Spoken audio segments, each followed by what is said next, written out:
कल गांव दुमेड़ा के सरकारी स्कूल में उस वक्त हड़कंप मच गया जब एक पिटबुल प्रजाति के कुत्ते ने स्कूल के अंदर उत्पात मचाया।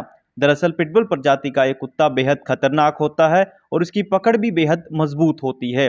इसी डर की वजह से गांव दुमेड़ा के सरकारी स्कूल के अध्यापकों द्वारा फौरन डायल 112 पर कॉल किया गया। डायल 112 की टीम ने वन्य जीवों से संबंधित विभाग को तलब किया। फौरन टीम को बुलाया गया। सबसे पहले बच्चों की सुरक्षा को ध्यान में रखते हुए कैंपस को खाली करवाया गया। जब लगा कि पिटबुल प्रजाति का यह कुत्ता आसानी से पकड़ में नहीं आएगा, तब उसे बेहोशी का इंजेक्शन देकर काबू किया गया।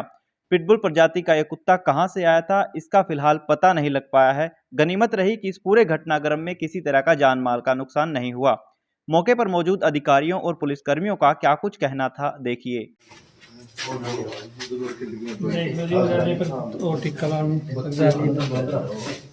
तो पढ़ाई भी हो मेरे को लगा हां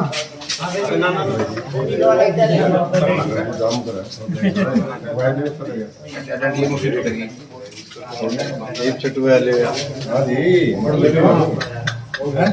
है ना नशे में भी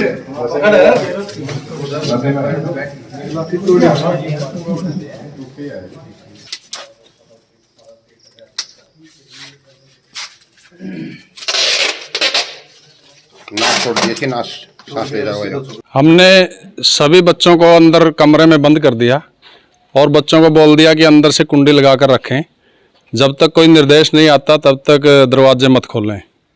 तो इस प्रकार से हमने बच्चों को सुरक्षित रख लिया और हमारे एक अध्यापक नरेश जी ने 112 पर कॉल की, तभी पुलिस प्रशासन आ गया और डॉक्टर आ गए, वेटरनरी वगैरह। उन्होंने इनको बेहोशी का इंजेक्शन वगैरह लगाया और पुलिस ने बड़ी मकसद के बाद इसको काबू किया।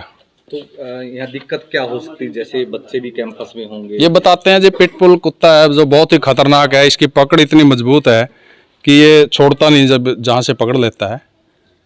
तो इसीलिए हमने बड़ी सतर्कता से, बड़ी सावधानी से यहाँ पर बच्चों को सुरक्षित कमरों के अंदर रखा। फिर उसके बाद छुट्टी कर दी बच्चों की। जब ये काबू में हो गया उसके बाद लाइन से बच्चों को घर भेज दिया उन्होंने। 112 पे कॉल आई कि दुमाड़ा स्कूल में, इस प्राइमरी स्कूल में एक पिटबुल डॉग है, वो आया हुआ है जिसका खतरा है बच्चों को। तो उस मौका भी आए हैं और इसको काबू किया है। अब इसको टिक्का लगाया है जी काबू करके। अब इसका बेहोश होने के बाद जीव जंतु ले जाएंगे। जैसे हमारे को जैसे पता चला एक पिटबुल डॉग स्कूल के अंदर पहुंचा है और हमने मौके पे आके मास्टर जी ने जब डायल 112 पे फ़ोन किया, पुलिस प्रशासन आया है, वन्य जीव प्राणी और वो आई है टीम में, डॉक्टरों की टीम में आई हैं। तो हमने सबसे पहले बच्चों को सुरक्षित करना समझा, क्योंकि ये जो कुत्ता है बहुत ही भयंकर नस्ल का कुत्ता है और इसको जैसे हमने दबाने की कोशिश करी तो ये हमारे ऊपर हमला भी करने की कोशिश इन्हें की है। तो इसी हिसाब से हमने इसको पूरी उसके ठोस उसके साथ इसको पुलिस प्रशासन ने आके अपने पूरे उसके इंतजाम के साथ इंजेक्शन लगवा के इसको कंट्रोल में किया और किसी भी दुर्घटना से हम अपने बच्चों को बचा सके, ये सबसे बड़ी बात है आज यहाँ पर। तो पहले भी कभी इस प्रकार के मामले हैं गाँव में? कोई नहीं, पहले कभी नहीं हुआ, आज पहली बार हुआ। कहाँ से आया है, गाँव को कोई कुत्ता नहीं आया, किसी का पालतू कुत्ता नहीं है, ये कहाँ से आया, कैसे आया, उसका हमें भी पता नहीं।